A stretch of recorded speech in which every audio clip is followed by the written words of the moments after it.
Ndabasuhuje mbifuriza umugisha w'Imana, mugire amahoro mu izina rya Yesu Kristo. Tugiye gusangira ijambo ry'Imana riboneka mu butumwa bwiza bwa Yesu Kristo bwanditswe na Mariko, igice cya 15, turahera ku murongo wa 21. Dusenge. Mwami Imana nyir'isi n'ijuru, nyir'ubutware, nyir'ubushobozi, ndagushimiye mu izina rya Yesu Kristo kuko waturinze ukaturengera ukaturwanirira intambara. Abariho bagihumeka uhabwe icyubahiro ko ari wowe watubereye maso. Uyu mwanya mwiza rero tugiye gusangira ijambo ryawe, rikube mu ruhande rwacu kandi umucyo wawe utumurikire, imbaraga zawe zitumanukire, ubuzima bube mu bugingo bwacu kugira ngo tuzabane nawe mu bihe bidashira mu izina rya Yesu Kristo. Amen. Tugiye gusoma ijambo ryanditse mu butumwa bwiza bwa Yesu Kristo bwanditswe na Mariko, igice ni cya 15 umurongo wa 21. Turageza ku murongo wa 24. Umutwe w'amagambo uravuga ngo Yesu abambwa. Ni Bibiliya yiswe Bibiliya yera. Yesu abambwa 21. Batangira umugenzi waturukaga imusozi witwaga Simoni umunyakurene, ari we se wa Alikisanderi na Rufo, baramuhata ngo yikorere umusaraba wa Yesu. Bamujyana ahitwa Igorogota, hasobanurwa ngo inyabihanga. 23. Baha Yesu vino ivanze na sumuruna, ariko ntiyayinywa. 24. Baramubamba, bagabana imyenda ye bayifindiye ngo umuntu amenye uwo ari butware ijambo ry'Imana. Ijambo ryacu tumaze gusoma, Imana iduhaye aka kanya, nifuje ko twariha umutwe ugira uti hakana impano n'impuhwe by'isi, umutego w'abagenzi. Hakana impano n'impuhwe by'isi bigamije kuba umutego w'abagenzi cyangwa se umutego w'abagenzi byumvikana ko ari abagenzi bajya mu gihugu cyo mu ijuru. Dusomye inkuru itari ntoya, ariko ndifuza ko twibanda ku murongo wa 23. Ni muri Mariko igice cya 15 umurongo wa 23, aravuga ngo baha Yesu vino ivanze na sumuruna, ariko ntiyayinywa.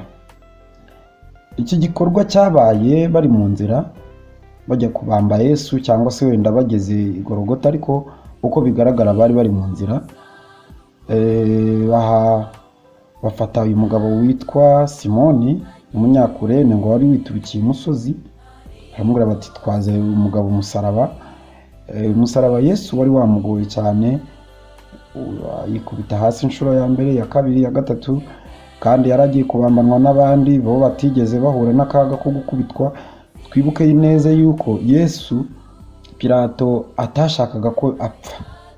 Hanyuma mu rwego rwo kugira ngo agerageze gutera imbabazi abayuda, yakoresheje imbaraga nyinshi akubitisha Yesu inkoni nyinshi cyane. Amukubitisha inkoni, ariko noneho kubera yuko umuntu agukubise imikoba cyangwa wenda ikibando, ntabwo ububabare bugaragara.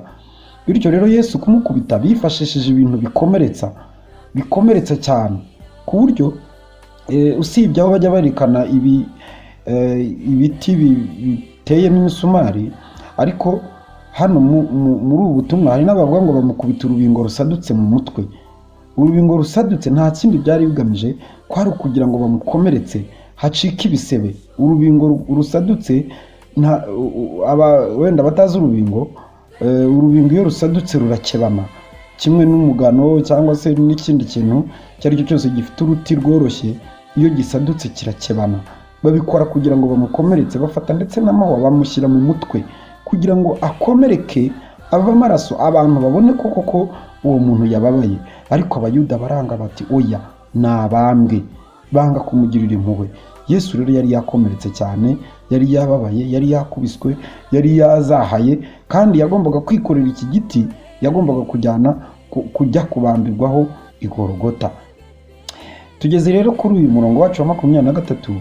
Bararebye ukuntu arembye, bararebye ko agomba kugeza umusaraba w'Igorogota, ndetse nawe ubwo akagerayo bararebye ukuntu ari kuvirirana, bamugirira impuhwe. ariko nanone si impuhwe gusa, ahubwo bifuzaga yuko atabicira igihe, akomeza akagenda nibura akagerayo ntagwe mu nzira cyangwa ngo akomeze kubakerereza. Hanyuma rero bigiriye inama nziza hamwe n'impuhwe ze kugira ngo bafatanye urugendo babashe kugera i Golgota. Bamuha vino ivanze na sumuruna. Vino ni igiki rero? Vino abantu benshi tuzi inzoga nta muntu utayizi, divayi, wine, vin.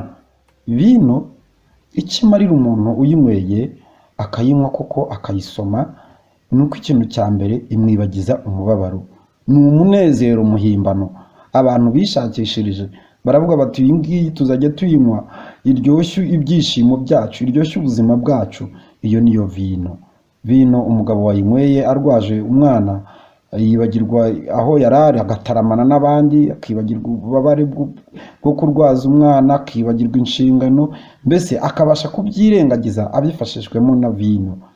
Vino rero ubusanzwe ishobora kugufasha kugabanya uburemere bw'umubabaro cyangwa bw'ibibazo mu bitekerezo byawe, cyangwa se ukaba wanagufasha rwose kubihanaguramo burundu, ukibera mu munyenga nkaho nta kibazo cyangwa izindi nshingano ufite kubera vino. Byumvikana ko Yesu yaza kunywa vino agiye i Golgota, byari gushoboka ko anasinda akayihaga rwose. Ubu Yesu ntabwo ari kuba akibuka inshingano nziza yo gucungura abantu, kandi n'ubundi ntibyari kumubuza kubambwa. Byumvikane ko nubwo bya bibazo wabyirengagije, nubwo wanyweye vino ukabyibagirwa, ariko byanze bikunze rwose ibibazo ntaho byigeze bijya. Sumuruna rero, iyi sumuruna nagerageje kureba muri Bibiliya y'Icyongereza sanga yitwa myrrh.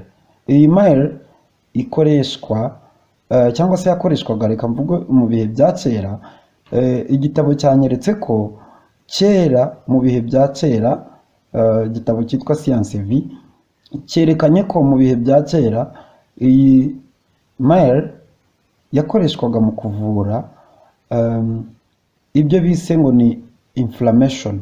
Ibi bukaba bwari uburwayi bwaterwaga cyangwa se akaba ari igihe umubiri wageragamo bitewe n'ibikomere bikomeye cyane. Igikomere umubiri wagize cyaba kiri inyuma cyangwa imbere mu mubiri, icyo gikomere kikabyara cyangwa se imiterere y'umubiri, ibihe umubiri wageragamo cyitwa inflammatory diseases cyangwa se inflammation.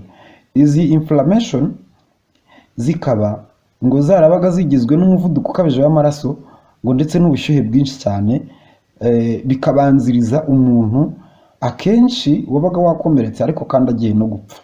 Bivuze ngo iki gihe Yesu yari agezemo babonaga neza ko arembye ndetse ashobora no gupfa akagwa mu nzira, bagerageza kumuha sumuruna. Iyi sumuruna rero iyo umuntu yayifataga yaramworoherezaga rwose, ndetse akaba yanakira akagaruka mu buzima. Byumvikane ko muri bya bibazo tugira bya buri munsi by'uburwayi, umuti bitubera igisubizo, tugasubira mu buzima busanzwe nk'ubw'abandi bantu bose. Gukizwa cyangwa gukurikira Yesu kimwe n'abandi bantu bose, ariko cyane cyane gukizwa bigira ukuntu bituzanira ibigeragezo n'amakuba bitandukanye. Umuntu wese wageze muri ibyo bihe arababara cyane, ndetse n'abari kumwe nawe nabo bakabibona ko uwo muntu arimo arababara. Nta kindi kintu umuntu aba akeneye usibye umuti uturuka ku Mana, usibye imbaraga zituruka ku Mana, nizo zonyine zamugirira umumaro. Ariko abamwegereye nabo hari ukuntu bagerageza bagashakisha, bagapfunda imitwe, bagapfundapfundikanya, bakamuzanira bati muvandimwe akira, gira uko ubigenza, reba uko wigenza, urababaye, uri gushira, uri kudupfana, ntabwo uri butere kabiri, endagira nawe utere kabiri. Nawe waba utaye ubwenge, waba wumvise koko wibagiwe aho uri kujya, basi nyine ugasomaho kuri sumuruna, nuko ubuzima bwawe ukaba ubushyize mu kaga, ubuzima bwo mu mwuka ukaba ubushyize mu kaga, ariko inyuma mu bigaragara uroroherwa. Nagiye numva ubuhamya bw'abantu benshi bagiye boroherezwa n'abantu, ukaba rwose urakennye, nibyo wabuze akazi, ubushomeri bwakwishe, ariko umuntu akakubwira ati ngwino ngwino twicururize ibi n'ibi forode, ejo ukabigwamo. Ngwino tujya aha n'aha, nituryamana n'umugabo araduha akazi na bosi aradufata neza. Mbese ugasanga hari ibintu byateguwe biri hariya ugomba kubona, ariko byanze bikunze nyine ukabibona ari uko ubanje gutanga cyangwa se ubanje gutakaza agaciro kawe, ubanje gutakaza intego yawe wagombaga kugenderaho yo mu buzima kandi bujya mu gakiza cyangwa se bujya mu ijuru. Ndabivuga mu buryo bweruye, iyi sumuruna ihwanye neza neza neza neza n'ibisubizo biza ku bigeragezo byacu. Ndabivuga neza, ihwanye neza neza neza n'ibisubizo biza cyangwa se duhabwa ku bigeragezo no ku bibazo tuba dufite mu buzima bwa buri munsi. Urashonje, ukeneye ibyo kurya. Wambaye ubusa, ukeneye imyambaro. Ubuze amafaranga cyangwa se ufite ubukene, ukeneye amafaranga. Ntufite aho kuba, ukeneye inzu. Ibyo byose kugira ngo ubibone, kandi abantu nabo baba babibona. Cya kibazo ufite abantu batarabona, icyo ntabwo bakiguhera sumuruna, ariko hari ibibazo ufite abantu babona, bose bazi, bakajya kugushakira, barahigahiga, bagakubita mu bisambu, bagakubita bakakuzanira. Imana itugirire neza. Nawe tekereza umuti w'abantu, uyu muti sumuruna. Yesu yaza kuwufata akanywa kuri iyi sumuruna, nibyo koko ububabare bwari koroha, ariko se ko yari ategereje kuza kugororerwa, yari kugororerwa ate? Ko yari ategereje kuza guhozwa n'Imana kubera ubutwari yari amaze kugira, iyo aza kunywa iyi nyoroshyo, ese hari ikintu byari kuba bikimumariye? Hari ingororano yari kuba akibonye? Ese ko yari yemeye kubabarira, kwakira imibabaro y'umuntu kugira ngo yose ayirundumuriremo, ajya anatubabarira ibyaha byacu byose? Mbese yaza kumva atakibashe kwihanganira iyo mubabaro akanywa iyi sumuruna, ahari aho n'imbabazi ze ntizari kuba zicagase? Ahari wamukorera ibintu bimubabaza cyane akinywera sumuruna? Ariko umwami wacu ashimwe, ntabwo yanyweye sumuruna. Yesu, haleluya! Nta nubwo yigeze anywa vino. Umuntu wanyweye vino nk'uko twabivuze yirengagiza inshingano, akaba arangayeho gatoya. Yesu yaza kunywa iyi vino agasindira mu nzira, mbega ukuntu kari kuba ari akaga gakomeye, byari kuba ari ibibazo inshuti y'Imana. Yesu yari kugera i Gologota bakamubamba yibereye mu munyenga, atazi ibiri kuba, atazi iriva n'irirenga. Ariko umwami wacu ashimwe ko ibi byose atabyemeye, atabyishyizemo, ahubwo akarinda umubiri we ngo ube igitambo kizima gishimwa n'Imana.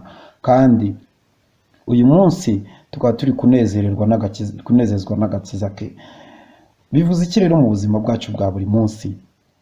Iyo turi kugenda natwe nk'abakijijwe bamenye Imana, niba waramenye Yesu ukamukunda ukamwizera, guhera uwo munsi watangiye urugendo rwo kwikorera umusaraba, hanyuma ugakurikira Kristo. Ariko impande n'impande harimo abari kukwitegereza bakabona urababaye cyane, kandi koko urababaye. Wenda ubabajwe n'abarimbuka, wenda ubabajwe n'ibigeragezo bitari bimwe, wenda ubabajwe n'amakuba n'ibyago bikugwirira.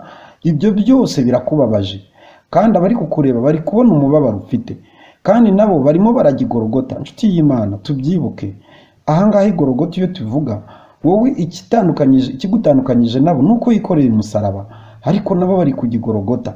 Ahangaha i Gologota, iyo tuvuze i Gologota, umuntu ahumva mu buryo butandukanye, ariko mu buryo busanzwe i Gologota hari ahantu ho kwicirira abantu barahapfiraga, noneho bakanahicira abagome.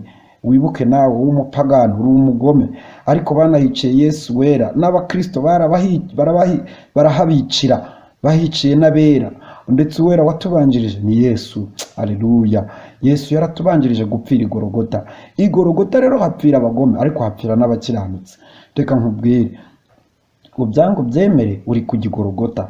Abajyaga i Gologota rero hari harimo bagiyeyo bahetse umusaraba, ariko hari n'abari bagiyeyo badahetse umusaraba, ariko byanze bikunze babe bawuhetse babe batawuhetse, bari bagiye i Gologota.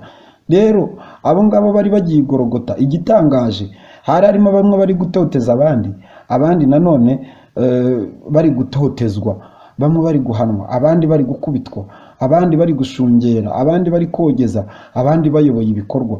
ariko bose bajya hehe? I Golgota. Rero urugendo rujya i Golgota ni uruvuga ngo twese kuri iyi si dufite iherezo, tuzagira ahantu tujya, tugere mu rupfu. Ariko hari itandukaniro, hari abajya i Golgota bahetse umusaraba, bikoreye umusaraba, hari n'abajya i Golgota bashungereye, hari n'abajya i Golgota mu butware nk'ubwuriya mu kapitene, bw'abari abakapitene basirikare, abo ngabo ni benshi. Hari n'abajya i Golgota bashungereye. Kujya i Golgota ni mu buryo bwinshi. Hari n'abajya i Golgota mu kigare batazi ibyo ari byo, ukaba utazi kuzapfa ukiberaho gutyo gusa. Nk'uyu mugabo wiviraga imusozi ntiyari iriva n'irirenga, yigenderaga gutyo gusa, ariko nawe yisanga arimo arajya i Golgota. Imana iturengere.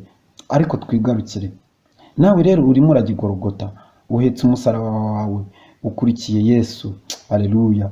Imana ikugirire neza, Imana ishimwe ko wahisemo iyo nzira.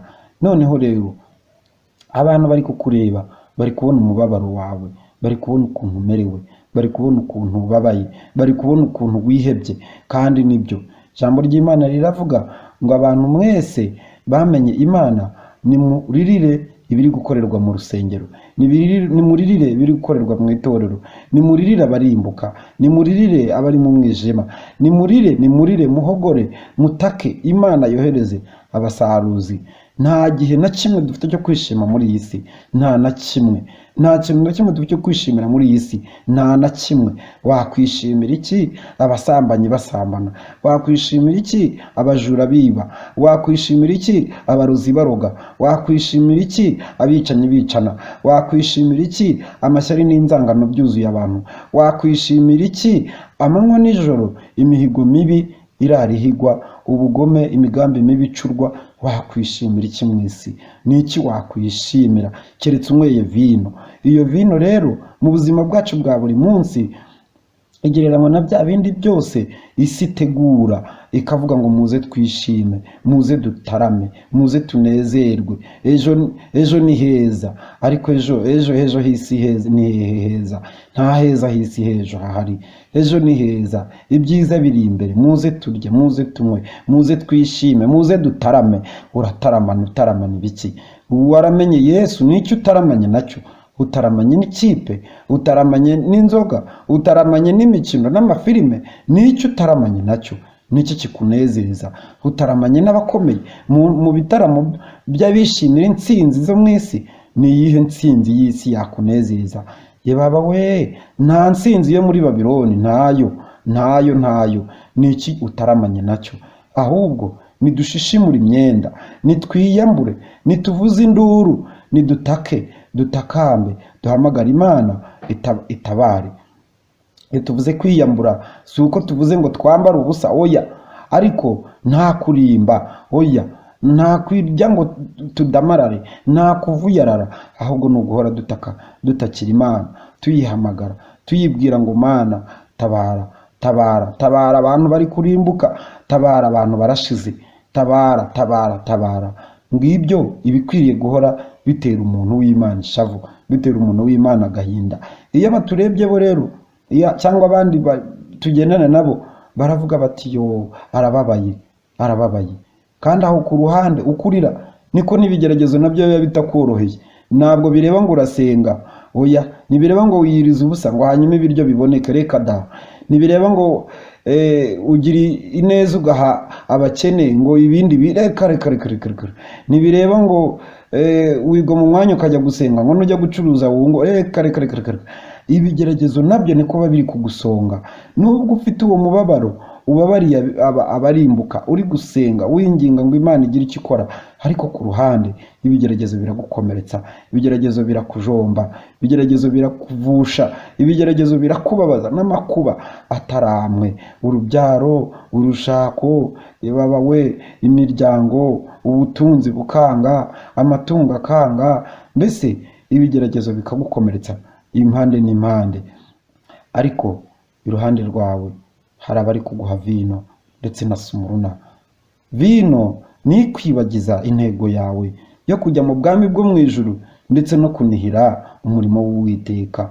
Icyo nicyo vino imaze, ni ukugira ngo utarame, wishime, wibagirwe. Ahari wenda batekereza yuko uvuye muri iyo nzira wakoroherwa ahari ntiwumve umubabaro nk'uko n'ubundi uba uri kuwubabara, kandi koko biradukwiye kubabara. Icya kabiri, sumuruna barakubwira bati oya, wikwemera gukomeza kwicwa n'inzara, bigenze gutya, akira, akira kubijura nurye, akira, dore ahangaha wakwiba, aha wacuruza forode, aha wanyereza, aha wabigenza gutya, aha wabikora uku, aha wasambana ukabona imibereho, mbese sumuruna ni ukukwereka igisubizo cya bya bigeragezo bikujomba, ukavirirana bose babireba. Imana iturengere, Imana itugirire neza. Reba neza, reba ko ibyo uri kurya ahari ahatari sumuruna. Reba yuko aho wicaye ibyo wirirwamo bitaba ari vino bikwibagiza inzira nziza yo kujya gucungura, cyangwa se yo kujya gucungurwa n'umwami wacu Yesu Kristo. Ntabwo nakomeza kuvuga ibindi bintu byinshi, ndatekereza neza ko wowe nkurikiye hari ikintu wumvise kandi hari ikintu wakiriye, ahubwo igikurikiyeho ni ukukugira inama y'ikindi kintu wakora. Nakubwiye ngo irinde, shyira kure, hakana impano n'impuhwe z'isi. Isi irakugaragariza ko igufitiye impuhwe ndetse igufitiye impano mu ntoki. Utarebye neza wabona n'izo mpano zishashagirana, ndetse utitegereje wabona isi koko iri kukumara umubabaro, ariko isi ntimara umubabaro kandi nta mpano z'ukurigira, ahubwo Uwiteka Imana nyir'isi n'ijuru, haleluya, yaduhaye impano nziza, impano y'umwuka wera. Mwami wacu Yesu Kristo amaze kuzuka agasubira mu ijuru, yatwoherereje impano y'umwuka wera. Iyo mpano ni impano nziza, haleluya, ni impano nziza idukumbuza ibyo mu ijuru. Ntabwo itubwira ngo mwicare mugubwe neza, hoya, ahubwo iradukumbuza tukagira imbaraga zo kugenda, tukagira imbaraga zo kwihuta, tukagira imbaraga zo gukomeza, haleluya. Kandi umwami Imana yo mu ijuru yaduteganyirije inkomezi, yaduteganyirije ibyo kurya, haleluya. Ibyo byo kurya nta bindi, ni iri jambo tumaze gusoma, ni ijambo ry'Imana, ririmo umuti, ririmo intungamubiri, ririmo ibitera imbaraga, ririmo ibitunga ubuzima, ririmo byose. Ayiwe, Uwiteka Imana shimwe ko yaduteguriye ibyuzuye. Hoya, reka sumuruna y'isi, oya, akira ijambo ry'Imana. Ahubwo uyu munsi icyo ngushishikarije ni ugukurikira ijambo ry'Imana, ukaryumva, rizakubera igisubizo cy'ibintu byose wifuza, kuko ni ku mwami wacu Yesu avuga ngo mushake ubwami bw'Imana no gukiranuka kwayo, ibindi byose muzabyongererwa. Nako kandi yongeye aravuga ngo yemwe abafite inyota muze munywe, abari bafite inyota ya vino muze munywe, haleluya, muze munywe umwuka wera, kandi murahabwa ku buntu. Vino iragurwa nubwo waba uyinywa uyiyengeye, ariko warashyize imbaraga nyinshi mu guhinga, nibyo umwami wacu Yesu atanga umwuka wera ku buntu ukanywa, haleluya, haleluya, haleluya. Igihe bari bari mu cyumba hejuru akohereza umwuka wera, abantu baravuze ngo aba bantu basinzihira. Ayi, Uwiteka Imana ushimwe, kuko uduha imbaraga zituneshesha. Umwami wacu Yesu yari yanyweye umwuka wera, yari yuzuye umwuka wera, yari yawakiriye bihagije, kandi muri we niwe jambo rizima, niwe jambo ry'umucyo, niwe jambo ry'imbaraga, niwe jambo ryo gukomera, niwe kunesha. Imana ishimwe. Munsi niba wumvise iri jambo ukaba utari warakiriye Kristo, menya ko Kristo ni ijambo ry'imbaraga kandi ni impano nzima. Ayi, ni umwami usumba byose kandi arakubera byose, arakumara umubabaro, arakubera umucyo, arakuyobora, arakubera ubuzima, arakubera imbaraga. Ayiwe, Uwiteka ushimwe mu izina rya Yesu Kristo. Kandi niba nawe hari igihe cyageze ukumva birakomeye, ukumva ibintu ntabwo uri bubashe kubyihanganira, ukavuga uti nanjye reka nkwe kuri ka sumuruna, reka nicare nanjye nsome kuri ka vino, reka nanjye numve ibinezeza by'isi, reka nanjye njye kuruhuka mu bwonko, reka nifatanye n'abandi numve uko ibihe bimeze. Ayiwe, Imana yo mu ijuru nikurengere, nigutabare, nikugirire neza, akimbaraga zo kunesha. Umwami wacu Yesu aracyahari kandi aracyari hafi yawe kugira ngo akurengere, kandi imbabazi ze nyinshi, za zindi zatumye yanga kunywa sumuruna ngo yiyorohereze, za zindi zatumye yanga kunywa vino ngo yirengagize, nizo uyu munsi agufitiye kugira ngo nawe aziguhundagazeho zose, atigabanyirije na gake, atagabanyije namba, maze nawe wicare mu munezero n'ibyishimo byo kuzamubona, apana atari ibyo kubona isi ndetse n'ibyayo. Imana iturengere. Nshimiye wowe watwumvise, wakurikiye ijambo ry'Imana. Tugiye gufata akanya keza ko gusenga kugira ngo wakire imbaraga. Ndakwinginga kugira ngo ufatanye nanjye, ufatanye n'umwuka wera w'Imana, kuko niwe ujya utunihira iminiho itavugwa.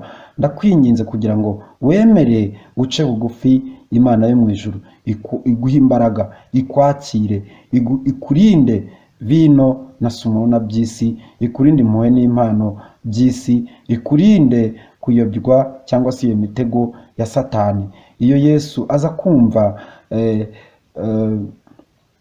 yaza kwemera akanywa vino ndetse n'isumuruna, hari ibintu byinshi aba atarashoboye kugeraho. Hariya ku musaraba ntabwo yari kubasha kuvuga ya magambo 7, kandi ayo magambo harimo ijambo yavuze ngo nshize ubugingo bwanjye mu biganza by'Uwiteka. Mbese yaba yasinze yari kwibuka ko najya gupfa ashyira ubugingo bwe mu biganza by'Imana? Ibyo ngibyo byumvikanishe ko atari no kubasha kuzuka, kuko Imana niyo yamuzuye mu bapfuye. Aleluya, Imana ishimwe cyane. Kandi niyo yanatuye ijambo aravuga ngo byose birarangiye. Aleluya, byose birarangiye. Aya magambo yose yaza kuba yasinze, iyo umugabo yasinze cyangwa umugore agasinda, ibyo yari buvuge arabyibagirwa ahubwo akavuga ibindi. Imana iturengere. Kandi yaza kumwisa umuruna, hari icyari cyanditswe ko yagombaga gupfa agapfira ku musaraba, maze amagufwa ye ntavunagurwe. Mubyibuke neza, abandi bari babambanywe nabo babavunaguye amaguru, kandi ijambo ryagombaga gusohora. Rero iyo aza kumwisa umuruna yari kugerayo akiri muzima. Ayi, Imana turengere, yari kugerayo akiri muzima, maze bakamuvunagura amaguru. Kandi ntibyari byanditswe mu byanditswe byera, byari byanditswe ko agomba kuzapfa atavunaguwe amaguru, igufwa rye ntirishenjagurwe. Imana ishimwe. Rero nawe uramutse ubaye waranyweye vino na sumuruna, ntabwo wagera ku ntego, ntabwo wagera ku cy'Imana yaguteganyirije, ntiwagera ku byishimo Imana yakubikiye, ntabwo wazasohoza umugambi wawe wo kwicarana na Yesu. Niyo mpamvu nari ndimo nkwinginga ngo unyemerere dufatanyire isengesho. Imana iguha imbaraga mu izina rya Yesu Kristo.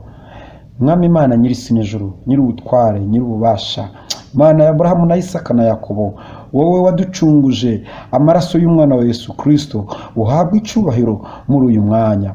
Niyo mpamvu mu izina rya Yesu Kristo tukwinginze, tugutakambira. Ayiwe Uwiteka we, dore isi iradukurikiye, dore isi irimo iragenda idutegatega, idutega ibitworohereza, idutega ibitwibagiza, ibidukura mu ntego twiyemeje. Ariko mu izina rya Yesu Kristo twambika imbaraga, dusukira umwuka wera, tuhaze ijambo ryawe, reka ryaguke muri twe, reka ritumurikire, reka ritubere imbaraga n'inkomezi bitugeza mu bwami bwawe mu izina rya Yesu Kristo. Urakoze mwongera udukunda, urakoze Mwami w'abami, ngaho gumana natwe kandi uturengere muri byose. Umuntu wese wumvise iri jambo kandi akumva afashijwe naryo, mu izina rya Yesu Kristo numwagure, numwigishe, nukomeze kumusobanurira, rizirike ku nkingi z'umutima we, reka ye kuzaryibagirwa, kandi rizakomeze kumuyobora kugeza umunsi azicarana nawe, kuko nicyo wandikishirije iri jambo, kandi nicyo cyatumye wohereza impano y'umwuka wera. Ayi, Uwiteka Imana ushimwe. Ndasabye nizeye mu izina rya Yesu Kristo, amen. Ufashijwe n'ubu butumwa hakagira inyunganizi cyangwa se igitekerezo duha, wifuza kuduha, washyira commentaire kuri YouTube. Ushobora kohereza ubutumwa bugufi kuri iyo nimero yanditse kuri iyi channel. Ushobora kandi kohereza email nabwo kuri iyo nimero, nako kuri iyo email, kandi ushobora nanone kohereza WhatsApp kuri iyo nimero yatanzwe. Intego ya channel yacu ntabwo ari ugusengera ibyifuzo by'abantu, ahubwo intego yacu ni ukugira ngo dusangire ijambo ry'Imana ridutere imbaraga zo gukomeza urugendo tukazabasha kubana na Kristo mu bwami bwo mu ijuru. Ni nayo mpamvu tutemera abahamagara cyane, bityo ubutumwa bugufi burahagije, cyangwa se WhatsApp cyangwa email, kandi tuzajya tubasubiza. Komanteri kuri YouTube channel ni byiza, ariko kwiyandikisha nabyo byaba byiza, subscribe kugira ngo ujye ubasha kubona notification, cyangwa se ubashe kubona ubutumwa bukumenyesha ko hari icyo twashyizeho gishobora no kuba ikibazo wabajije, igisubizo cy'ikibazo wabajije, cyangwa se komanteri watanze. Tubashimiye kwifatanya natwe gusangira iri funguro. Ni ifunguro ryiza, ifunguro ryera rizadushoboza kugera mu bwami bwo mu ijuru. Imana nibaha umugisha mu izina rya Yesu Kristo. Amen.